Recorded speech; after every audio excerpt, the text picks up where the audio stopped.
Hello મિત્રો, હું તમારા માટે ખૂબ જ સરસ મજાની વાર્તા લઈને આવી છું. પરદેશની આ વાત છે.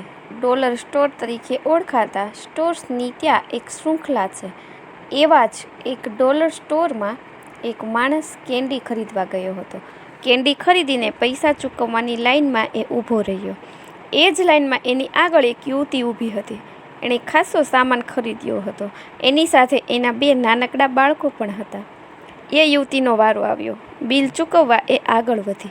લીધેલો સામાન કાઉન્ટર પરની ટ્રેમાં મૂકી એણે પોતાનું ક્રેડિટ કાર્ડ આપ્યું.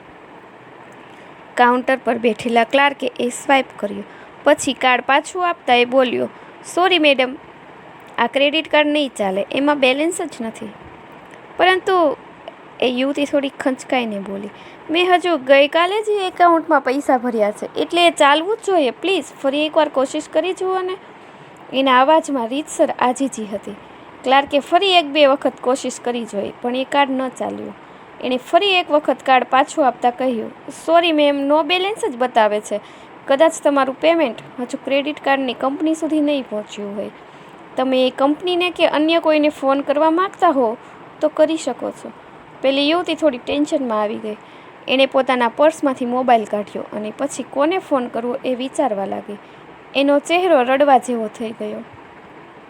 એના હાવભાવ પરથી સ્પષ્ટ લાગતું હતું કે એને એક ક્ષણે મદદ કરે એવું કદાચ કોઈ નહોતું. એની આંખોમાં જળજળિયા આવી ગયા. અચાનક જ એનું ધ્યાન ગયું કે આખી લાઈનને રોકીને ઊભી છે. એ સાઈડમાં ખસી ગઈ. કદાચ ખરીદેલો બધો જ સામાન મૂકીને જવું પડે એવી પરિસ્થિતિ ઊભી થઈ ગઈ હતી. એના બંને બાળકો સાવ સૂનમૂન થઈને માના ચહેરા સામે જોતા ચૂપચાપ ઊભા હતા. થોડીવાર એકદમ મૂંઝાઈને ઊભા રહ્યા પછી એ પોતાના બાળકોને લઈને થોડી દૂર જતી રહી. એ જ વખતે કેન્ડીના પૈસા ચૂકવવા માટે રાહ જોઈ રહેલા એની પાછળ ઊભેલા પેલા માણસે એ બહેન ન સાંભળે એમ ક્લાર્કને કહ્યું, "એ બહેનનું બિલ હું ભરી દઈશ. તમે આ મારા કાર્ડમાંથી કાપી લેજો." "પણ સર, $52 આશરે $3,500 રૂપિયા છે," ક્લાર્કે કહ્યું. "કંઈ વાંધો નહીં, મારા કાર્ડમાંથી કાપી નાખો."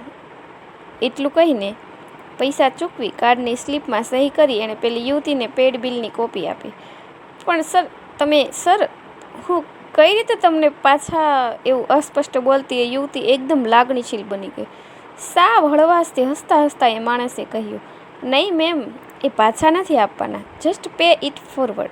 આ ચક્રને શરૂ જ રાખજો. કાલે કોઈ બીજાને જરૂર પડે ત્યારે તમે એને મદદ કરજો. બાય." એ યુવતીએ એને બાય કર્યું. ત્યારે એને યુવાન ઝાંખો દેખાતો હતો. આંખોમાં આવી ગયેલા જળજળિયાની આરપાર એને આખો સ્ટોર પણ સાવ ઝાંખો દેખાતો હતો. અમુક લોકો જ બુદ્ધ જેવા હોય છે. એ જ્યાં જાય ત્યાં એક સ્વર્ગ આપોઆપ જ ઊભું થઈ જતું હોય છે. કેમ ખરું ને મિત્રો? જો મિત્રો તમને આ મારી સ્ટોરી પસંદ આવી હોય તો કોમેન્ટ કરીને મને જરૂરથી જણાવજો. અને હા, વિડીયોને લાઇક અને શેર કરવાનું ભૂલશો નહીં, જેથી હું આવી બીજી અન્ય સ્ટોરી તમારા સુધી પહોંચાડી શકું. Thank you.